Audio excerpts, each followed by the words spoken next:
Why are humans disgusted by the same things across every culture? Most people think disgust is just personal taste. It's not. It's not even close. Disgust is one of the most ancient, most universally programmed survival systems your body has. And the fact that you find rotten meat repulsive has almost nothing to do with you personally, and everything to do with a war your ancestors fought against invisible killers they couldn't even see. So let's talk about what disgust actually is, because most people treat it like an opinion, like preferring one food over another or finding a particular smell unpleasant. But disgust isn't an opinion, it's a reflex, and the difference matters enormously. When you feel genuine disgust, the nose wrinkle, the stomach drop, the full body recoil, your brain isn't making an aesthetic judgment. It's running an emergency protocol, a very old one that was already ancient before your great-great-grandmother was born. Here's the theory that changed how scientists think about this. In the 1990s, psychologist Paul Rosen proposed what he called the pathogen avoidance hypothesis. The idea is simple and genuinely elegant. Disgust evolved as your immune system's advance scout. Before your body has to fight off a pathogen, disgust makes you not touch it in the first place. It's the alarm that goes off before the battle begins. Rotten food? Disgust. Bodily fluids from a stranger? Disgust. Open wounds? Disgust. Insects crawling on your skin? Disgust. Notice anything? Every single one of those things is a vector for disease. Every single one. Your disgust response isn't random. It's a precisely calibrated threat detection system, and it's been running in the background of your brain for at least 200,000 years. And here's where it gets genuinely fascinating. Researchers have now tested disgust reactions across more than 30 countries.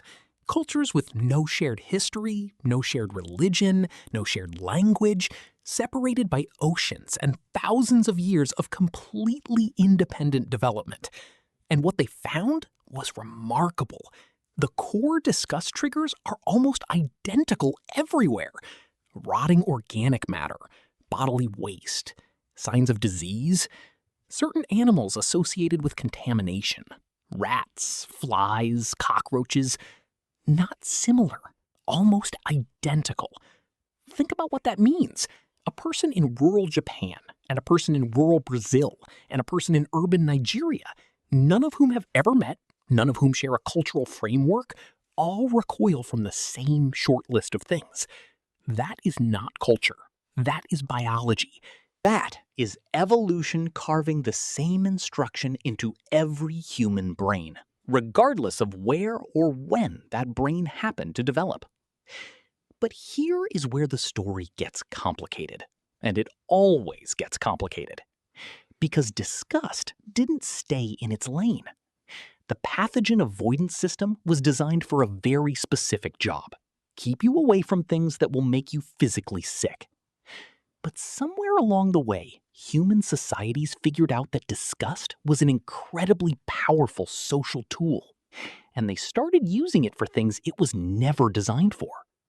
In virtually every culture in history, disgust language and disgust imagery has been applied not just to rotten food and bodily waste, but to people, to entire groups of people, to behaviors, to ideas.